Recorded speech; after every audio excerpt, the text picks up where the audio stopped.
Hi, everybody. Welcome back to the channel. Um, it's that magical time of the year again where I get to go to Tucson and shop till I drop for beads and all kinds of fun stuff. They have the largest trade show in the world where jewelry making is concerned, and it is such a fun time. I get to be with my industry friends, and we get to nerd out over something that we're all very passionate about. And so, whenever we were developing this project, this is, by the way, by Danielle Wicks, and I'm teaching it on her behalf. But I was like looking at it, and I was like, this is really the spirit of the Southwest that I'm trying to like get into the mindset of before I go meet my friends and do all the shopping and stuff. And so, this project was just like the perfect fit for this week. Um, I'm going to be teaching you several different things, but before we get started, I want you guys to do a favor for me. Make sure you hit that like button for this video, whether you're on YouTube or Facebook. It is important for the channel, and it helps just get the word out that SilverSilk is doing all these fan and excuse me, all this fun and fabulous. I tried to combine those words, didn't quite work. Fun and fabulous tutorials, and that folks out there are able to, come over into the SilverSilk land because of it.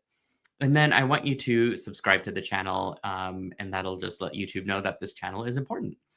And the other thing that I wanted to let you guys know is that any of the materials that I talk about and the tools and some light instructions can be found in the video description below. There is also a link to the blog over on the SilverSilk and More website, which you can find at silversilkonline.com.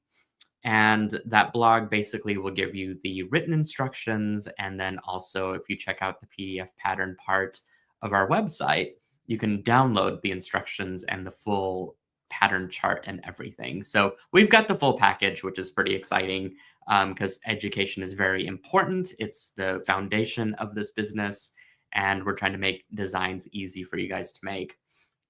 So with this project, I'm going to teach you how to do a 2-drop peyote stitch, which just works up so fabulously and so quickly. And then we're going to work with different types of materials to make sort of a mixed media design. And I'm going to show you how to use the slide clasp to kind of bring it all together.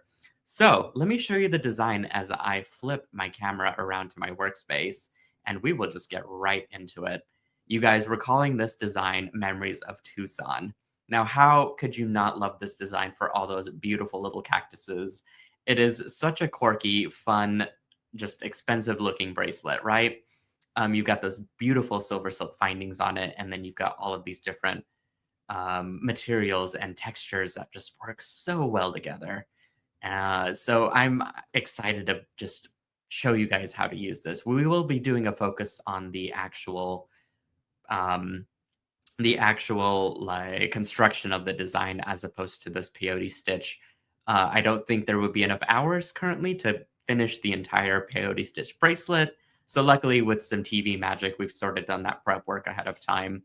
But we will definitely talk through a lot of tips and tricks of how to put it together. Here is the bracelet in real life. And let me flip it around so the cactus looks correct. Isn't that just dynamic? The eye, it kind of looks like a rug when you take it out, like a cat rug almost. But whenever you look at it up close, you got the beautiful cactus pattern and those amazing little drucks and the silver silk, and it is just a wow factor bracelet. Memories of Tucson. So let's talk about supplies that you'll need for this design. First, we've got some silver silk capture chain. This one is in the colorway called Fall, which is a gold colored ball chain that has antique copper knitted around it. It takes 6 needles and a strand of wire that's as thin as human hair that is stitched essentially around and drawn over a ball chain core. And it's great because you can see that ball chain really clearly through those knits. It's very soft, very supple, does not feel like wire at all, in fact. And you can cut it without it fraying. And so it's pretty magical stuff. But you'll need, give or take, about 7 inches. And we say 7-inch loosely. If you're making it for your own wrist, probably going to be adjusted to your wrist size. For me, I prefer tighter bracelets, to be honest. But in this case, I won't be making it for myself. It's going to be more of a general size. And so having it at the 6.5 to 7 inch mark is going to be probably the best and safest measurement. So have some of that out. Next, we have our 20 millimeter slide crimps. That's these guys right here. It's got my SilverSilk stamp on it, which basically means that you've got that 5-layer plating technology. So these aren't going to tarnish or turn color over time. And it comes in 6 different colors, including gold, which I've got here to work with. And they're just fantastic, fantastic sliders. And especially if you're trying to make a multi-strand bracelet on the go. So I got a couple of those. Let's see, we'll need a lobster claw, clasp, and a jump ring or 6 in this case. So let me grab those real quick. We've got a couple of jump rings sitting out there. Now, you can use a lobster claw, or if you're really wanting to be different, you can absolutely go to one of my toggle clasps. There is no right or wrong answer for clasping. It is just truly to your preference. And depending on just whatever you want to switch to, it wouldn't matter if you grabbed it from the store. All of these are plated exactly the same way. All of it's consistent. And so you can kind of pick up to whatever your preference. I personally think that the toggle looks a little more elegant. For a bracelet, I will say they are a little more challenging to put on as opposed to a lobster claw. But that's why you have another human or a tool that you can use, perhaps a paper clip, to help you fasten your bracelet onto you, either yourself or a friend, I suppose. So have those things out. You will also need a head pin, which I went ahead and made a little bobble because that's what the head pin is used for. And it's also done in the same plating technology. So basically, I guess what I'm saying is with my findings, because I've got such a huge assortment of it now over on silversilkonline.com, you can have consistent color across the board with all of your findings. Sometimes, depending on where you pick stuff up, it tends to be like a little bit of a darker metal or a warmer color of a metal, or the metal is brittle. And none of that is an issue with any of my findings. They all have a brass core, so they're all going to be hypoallergenic, plus very, very strong and durable. And again, that 5 layers of plating that's applied on top ensures tarnish resistance. All right. You will also need some beads. We've got this beautiful, what we're calling rattlesnake, which I'm going to flip this around and show you guys the label. It is a a brown tan matte finish with the Picasso. It's a size 10 delica, which means they're just going to be slightly bigger than the average size 11s, which quite frankly is easier on my eyes to bead with. So I'm a huge fan of the size 10 delicas. And I've got a couple different colors. This is going to be the cactus color, and this is going to be the base bracelet color, but they just match so well together. And then with that, you will need some 4-pound test beading wire, or beading thread, which I had out, and I think I accidentally put it away. So let me grab that and show you what the packaging looks like. It's this stuff right here. I absolutely dig Fireline. I think that the wiry texture of the thread makes it so much easier to put on your needle, first of all, but also whenever you're working with something that requires pretty consistent tension throughout your design, you really want a thread that's not going to be super free-flowy, in my opinion. There's a time and place for free-flowing thread, and for me, for that is fringe, which I would not want to use Fireline for because of its wiry technology. Now, because this bracelet tends to be a very robust weave, I would prefer to have something that is pretty much of a robust thread to go with it, and that keeps my tension very even throughout the design. So I recommend the 4-pound test for this design. Now with that, you're going to need some needles, which I know that's going to scare away a lot of people here, but I would recommend the tulip beading needles in size 11. They are just big enough to thread without any problems, and they're incredibly strong. I think I've got one actually pre-threaded here.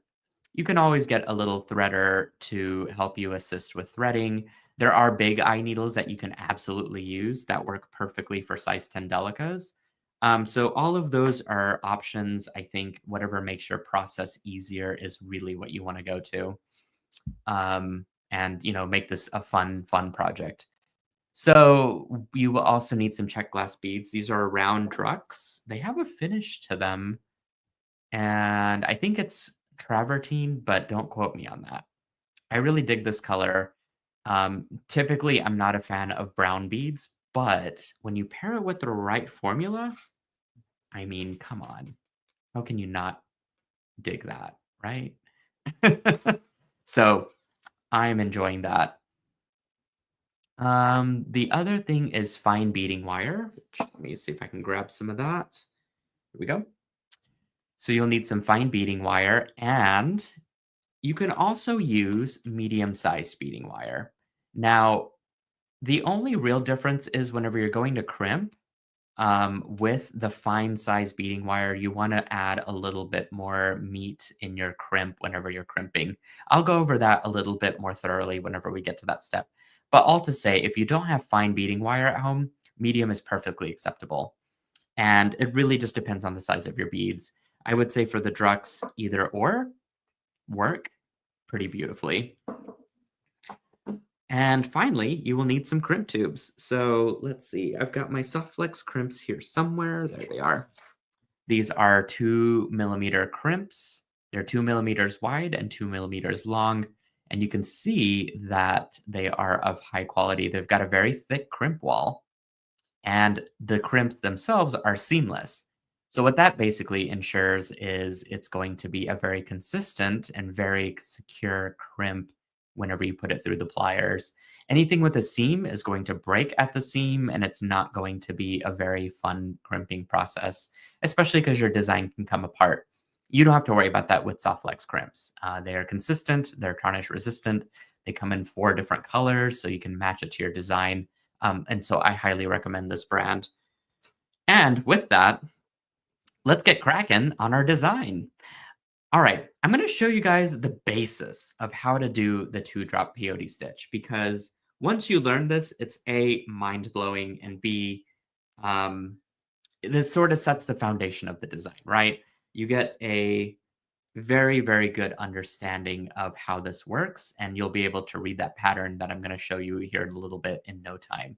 I'm going to start by stringing 6 of my rattlesnake size 10 delicas onto my design, or onto my thread, excuse me, to make my design. Okay, there's 1, 2, 3, 4, 5, 6, and I'm going to go ahead and slide that right down.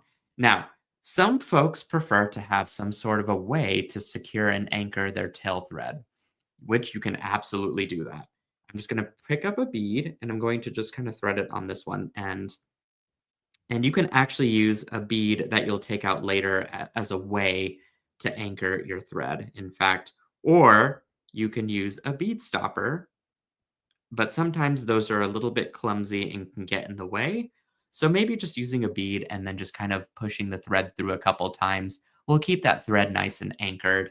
And you can have this long, nice 6-inch tail to work with and secure your design a little bit later. And it is important to leave at least 6 to 10 inches. You will absolutely need that much for the finishing of this peyote band when we get toward the end. And you'll see why. All right, I'm going to slide all 6 of those down. I'm going to ignore the one that I've used as my anchor and just work with those 6. So whenever you're holding this, it's easiest to hold it from a vertical standpoint so that whatever I'm stringing on next is going to work in a upward direction. And so you can see how I've sort of positioned my fingers to anchor the thread up here, and then I've got my delicas flowing down. And then I've sort of got the rest of my thread wrapped around my middle finger there. And the idea here is to pick up 2 additional delicas. Okay, here we go. And I'm going to skip 2, 1, 2 from the bottom, and I'm going to go up through that third one. I'm going to use my thumb to anchor everything, and I'm just going to pull that thread right up. Now, the amount of thread that you want to work with for your peyote stitch is going to be about 65 inches or a couple yards. And I think that would be sufficient enough to complete the entire band. I'm working with a shorter amount just for the purpose of showing you guys how this Delica situation of making a double drop peyote stitch works. And so you could see that they're starting to stack up onto each other. And so I'm going to sort of switch things around and I'm going to now push my thread up over my index finger and still keep everything anchored with my thumb. Now, I have done 2 delicas to stack on top of the previous 2. I've passed it through 1, and for my next one, I'm going to actually just do 1 delica. Whoops, hit my camera there. So I'm gonna pick up 1, I'm going to skip 1, and I'm going to go through 2 this time. Now, I realize this is all mind-blowing because it's like, "Why is this a thing?" Well, that's kind of the fun of this, right? It's because of this odd peyote count that is going to create a very easy pattern at the end of it all. Now you can see my anchor bead is still hanging out there. We're just not going to worry about that. And this is how your working swatch will look like as you're sort of continuing to stitch all the rest of your delicas. Now we've got our first and our second row complete. So we're going to go ahead and create a larger swatch. So the way to do this is you keep your design and your anchor bead right at the top. Okay, that positioning never changes. And I think your anchor bead can be a point of orientation on how you're supposed to hold it, or a preferred way, for me at least, recommended for you guys. And so I'm just going to kind of keep a tight rein on everything, and I'm going to pick up 2 size 10 delicas now. So the idea is to stack onto the previous set. So I'm going to go down the 1 bead,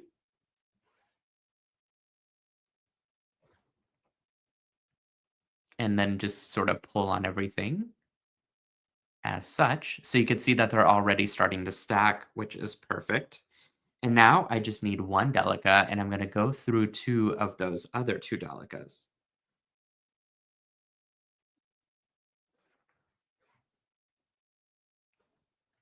All right. At any point in time you feel that that tension is loose, simply go back through, pull on your beads individually. Remember that fire line is quite robust and a very nice and wiry thread, so it's going to hold everything in place as you work with it. And now you continue your pattern, keeping it positioned exactly the same way. You're going to pick up now 2 delicas and go back up through the opposite direction that you came from. So pick up 2, go through the 1, and you'll notice that the beads pop up, the ones that you're supposed to go through. So you shouldn't really lose your place, as you can kind of clearly see those 2 that are popping up are the ones that I need to go through next. Okay, and you basically just kind of zipper back and forth until you get your pattern swatch started to be stitched in, starting to stitch in all the way around. So hopefully that gives you a very clear understanding of this double drop peyote stitch. And if not, it's important to practice this until you get it, to a point to where it feels like it's stacking correctly. And so what I would recommend doing is that, yes, we've learned it up to this point, but just take a small swatch of thread that you have and practice first. Practice getting the stitch down, practice getting the hang of holding it, and whatever feels comfortable. Because if it doesn't feel comfortable in your hands, the tension on your thread is not going to be very tight. It's not going to stitch up correctly because of how awkward it's being held, or if you have something kind of off. So get used to holding it is, I guess, all I'm saying. Now, if I turn it this direction, which is basically from top to bottom, that is how we are going to read our pattern. So let me flash this graphic over to you guys. You're basically going to start where that red arrow is at the very bottom, which you could see right here. And you're following those lines directly up to stitch that first cactus. Actually, let's see. There's that one and cactus 4. Okay, so I'm missing one cactus. It might think. Let me grab that cactus for you guys real quick. Because we sort of broke it down into 4 different cactus patterns for you guys. There it is.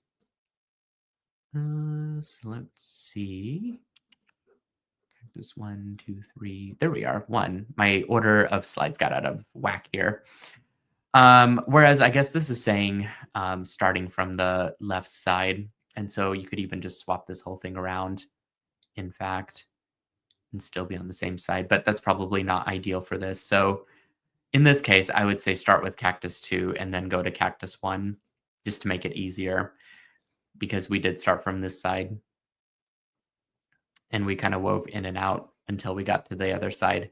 So let me flash each of those graphics again so you guys can take screenshots and continue the pattern. Now, again, I will emphasize that you'll want to check out the video description below, because the entirety of this pattern can be found on the blog. And then if you sign up for the free membership for the PDF patterns, you can get a free numeric chart that will tell you the exact pattern of this cactus. Now, thanks to TV Magic, we went ahead and stitched all of this together. So you can see all of these different cactus in action.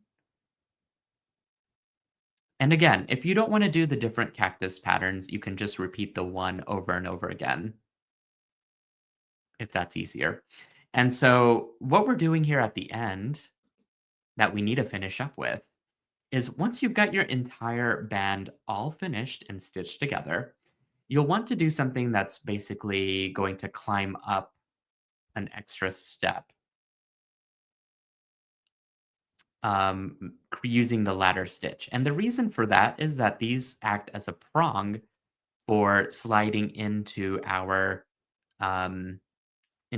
slide clasp. So you'll definitely need to do that on the other end as well. We went ahead and secured the thread on one side, so I'm going to actually do the ladder stitch on this side for you guys, and I'll show you how to end the thread as well. So also, because of TV magic, we went ahead and also put the needle and thread together, so you guys don't have to watch me fumble around with that. And all I'm going to do is, since my thread is exiting that last bead away from all of these stitch beads, I need to go back through to meet myself at those stitched beads. So all I'm going to do is just go back through some of my stitched work here until I get back up to that bead that I need to stitch an extra delica around. So I'll pick up a delica, which I don't have on my table, so give me just a second. Okay.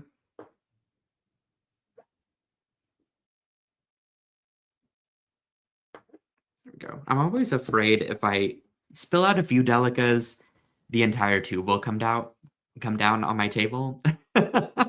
So I'm trying to like be a little bit more mindful of and slow of how I do that. All right. So I'm going to grab a delica. I'm going to stitch back through that small little delica that's sticking out. Now, here's the thing that I think would be advised is that I would not go through just once, but I would go through twice, because you really want that to be strong. Okay, maybe even a third time, just to be on the safe side. If that little thread fails, that basically means your entire design is going to come apart.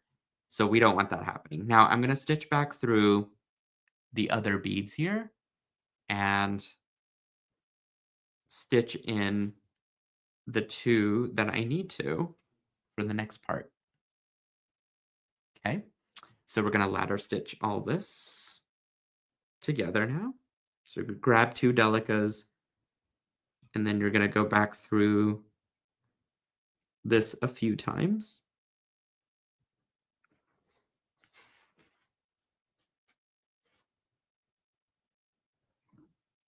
Okay, we'll do the magic number of 3 here.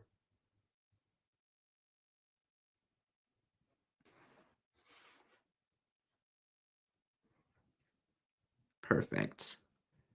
So there we go. We have now a little slider area for our crimp. And the way to end this is that because it's a bracelet band, it's fairly short and petite and tiny. I am going to just stitch back through the work without knotting it, which might be controversial to some people, but I will say that the more complicated you make the stitching, the less likely it's going to be falling apart. So when you go back through your work, just try and go back through the beads in a order that it's not going to, cause the thread to go all over the place. Try and work into the center of the bracelet and make that thread path as complicated as possible, and you will not see it coming apart.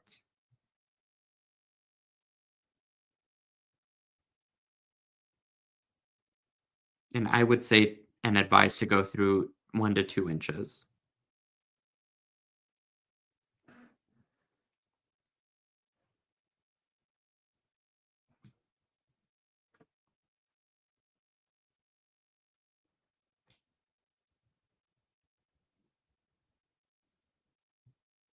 Oops. Okay. Again, I am just weaving it in and out, making that thread path complicated as much as I can, and ensuring that whenever I trim this, I want to be somewhere in the center of my bracelet so that the thread just kind of disappears and you will never see it ever again. Sort of a format here.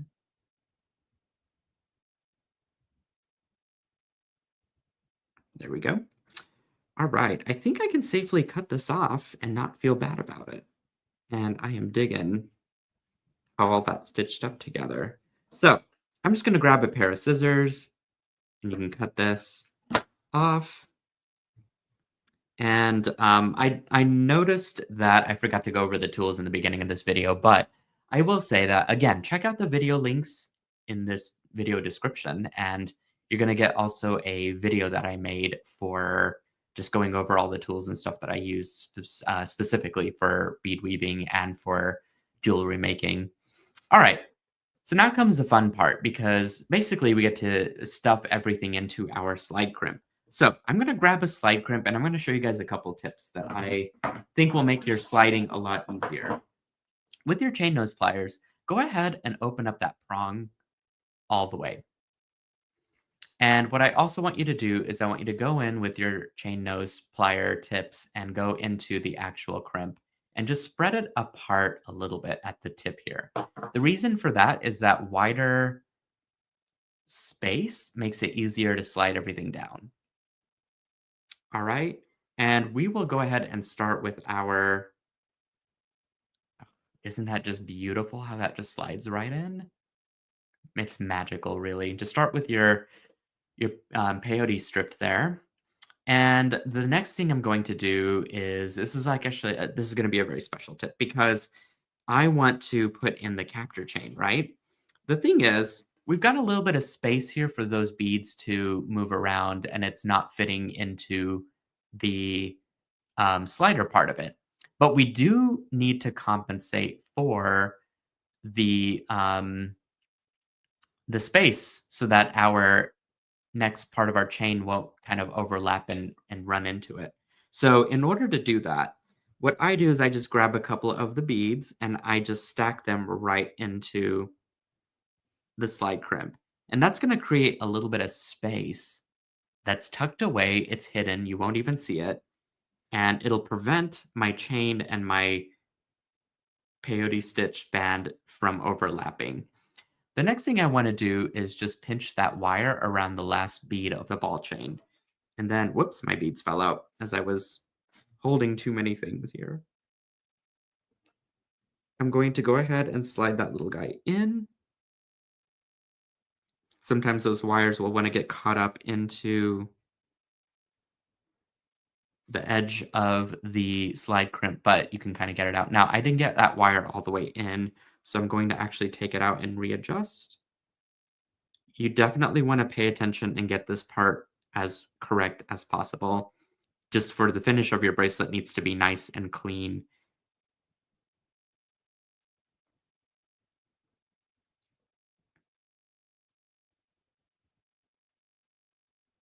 Okay, that's not fitting through. Let's try this again.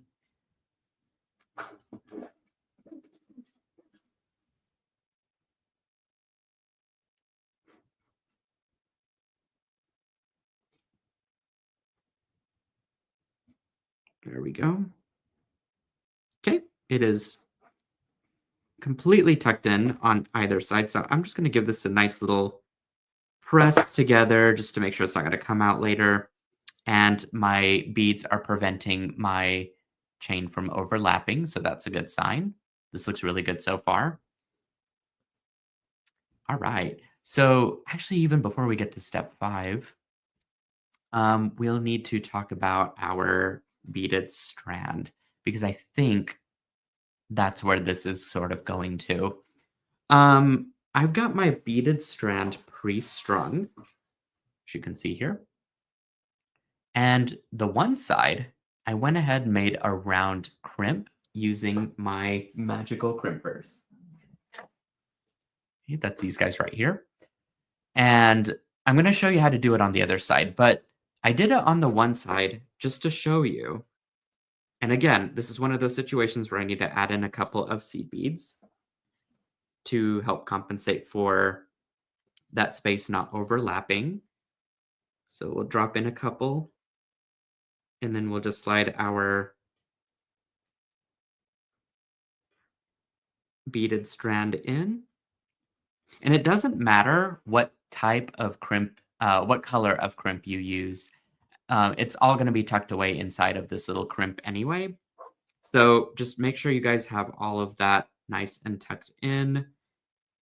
Give a little like slight closure with the edge of your crimp slider crimp, and then go ahead and fold this down because everything will be adjusted on and fitted into your crimp. So the way to do this is that I kind of slowly turn everything around, and then I just press it along the table, and all of my stuff should be fitted in pretty well as such. And I've like accommodated for that space because of those seed beads. Now, the part that I wanted to show you is actually how to make that crimp and then how to measure out all of this stuff. So we're at that point now. So now I get to show you how I made that crimp, which all you're going to do is once you've strung your beads on, you're going to string on your crimp, and you'll basically go back through the crimp with your wire as such to give it that extra meat within the crimp, so that whenever you use your magical crimpers, it's going to make a nice round like fat crimp, you know? And even before that, make sure to measure twice the length of your beaded band and the length of your bracelet beads here, because the last thing you want to do is have anything a little bit too short, more so than the other, and it not wrapping correctly around the wrist. So bead everything, get one side crimped, and then sort of measure everything at the end. And once you've got a little bit of, well, once you get the measurement correct, you want to have a little bit of breathing room within your beaded strand, just maybe a millimeter or two of looseness. That way the beads can kind of flow around freely. And then after you do that, you can go ahead and use your magical crimpers, and you just press down once. You get this nice little round ravioli shape, and then you kind of just press it around and around again to get a rounded shape, just like this. And that becomes the bead within the slider crimp. And so now we get to do all of those stuffing things all over again with our second side. So as you noticed, I haven't cut my capture chain either. So I'm going to actually measure where it needs to be, just using my fingers. And it looks like about right here is where I need to cut it. And then I need to press it just below that last bead of the ball chain. And then you might get a few of these little wire remnant pieces at the end. Don't worry, your capture chain is not going to fray. It's just sometimes there's a little bit of wire splinters here at the end that you can actually just unplug with your chain nose pliers. And then go ahead and pinch it around that bead of the ball chain. And now you've got a perfect measure for your bracelet. So grab that second slider crimp, do the same stuff all over again. Make sure you open up that prong, open up that space. Okay, and then make sure your logo is, facing up. I think it just has it on the one side and not the other. I prefer to kind of be consistent with my findings and where the logo is appearing. So this way we're going to actually slide it through this direction. Okay, you'll go once with that, grab a couple of seed beads and drop those down. I think I need to grab another one, in fact. Here we go.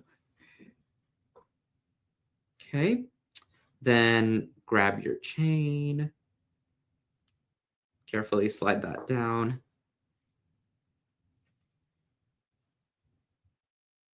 It's going pretty easily so far, which is great. And then I'm going to go ahead and put in a couple more seed beads. There's one. I should say delicate beads. They're not technically they're seed beads, but they're also delicate beads. Anyway, once you get to that point, go ahead and kind of just gently close this together so that it's no longer spread apart. And then gently use your table to press that end of that crimp shut.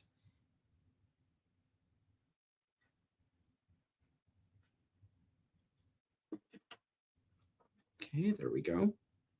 You could even use a hammer and just sort of tap the ends. I think I might do that after the video, in fact, just to be like super, super secure, because you still got a little seam there and that kind of bothers me. And I'd prefer to have it like super seamless like this side. So I'm probably going to just tap a hammer to it. A rubber mallet even that I've got laying around. Isn't that just gorgeous though? Look at that. And the ending just looks so, so perfect and professional. And so now at this point, you can kind of just attach the findings and call it good, which is what I'm about to do. But the slide crimps, they have a very small loop. And if you have purchased findings from my store, these are 1 millimeter size jump rings, meaning that the width of the wire is close to 20 gauge wire, making it very strong and secure, which is great, but it won't fit through these little holes. And so what I do is I just take my beading awl and I gently push it into the loop of my finding until my loop becomes bigger. And that way it'll accommodate for the 1 millimeter jump ring. So a little tip for you there. My findings are exquisite. They're not super perfect, but I will say that they are very strong. And it looks like I'll need to go in a little bit more.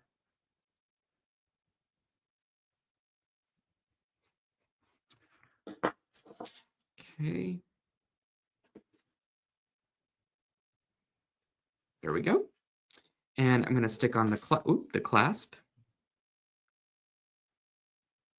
on one side, and then we'll do a series of jump rings on the other as well. Okay, it looks really good, nice and professional. Same thing on this side. We'll just take our beading awl. And I hesitate to use thinner jump rings, especially on bracelets, because it needs to be super strong, in order to really wear. And so I would suggest getting a beading awl if you're going to really use good jump rings with good robust jump rings with these slide clasps. Okay, open up your jump ring. Whoop.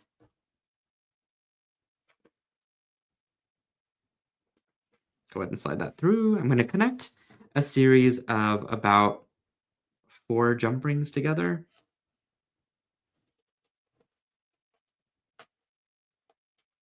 Okay, this one's already nice and closed.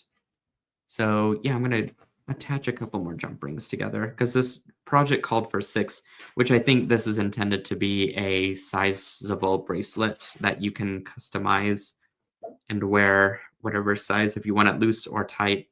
Just depends. But it's nice to have that option, isn't it? Okay, one more. And our bead, do you remember that little bauble that we had earlier? Is going to act as a weight for our chain that we just made. So we'll just attach that, make sure that our seams are closed all the way. Like, how good does that look? And now, whenever you go to clasp it, you can wear it to your bracelet length that you prefer. And that is it, my friends. That is a completed Memories of Tucson bracelet. Now I've got a matchy-matchy set of two that I will treasure. And I'm just going to flow through the rest of these steps because we've already done it.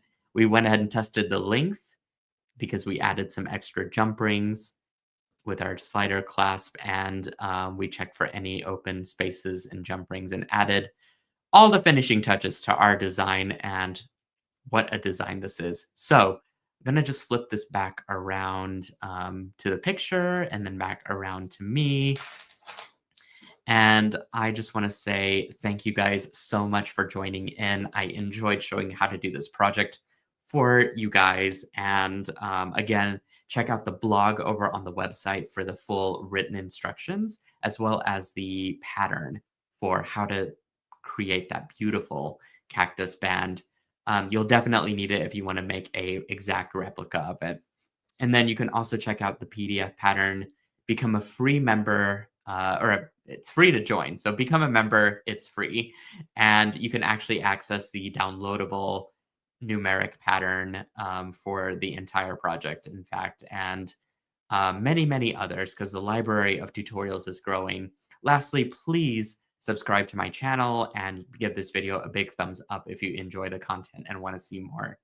And with that, you guys, I just want to say happy week that you're having. And I'm excited for my shopping extravaganza coming up. And I hope to see you back here on the SilverSilk channel. And you can catch more inspiration over on the SilverSilk Silkies Facebook group. But until next time, keep it fun and creative and keep it SilverSilk. All right. Bye, guys.